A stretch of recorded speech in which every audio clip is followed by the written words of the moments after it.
Hi guys! Welcome back to Nuna Sports at dito tayo ngayon sa Heritage Park and meron nga tayo nakuwang isang manlalaro kaya simulan na natin. Tatanungin natin siya ng mga tanong. Game ka na ba, kuya? Okay. Ang unang tanong, sa NBA, ano ang pangalan ng city ng Chicago? Wala, hindi ako mahilig sa basketball. Yun, hindi siya mahilig sa basketball.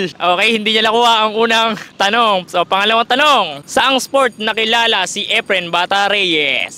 Sa billiard.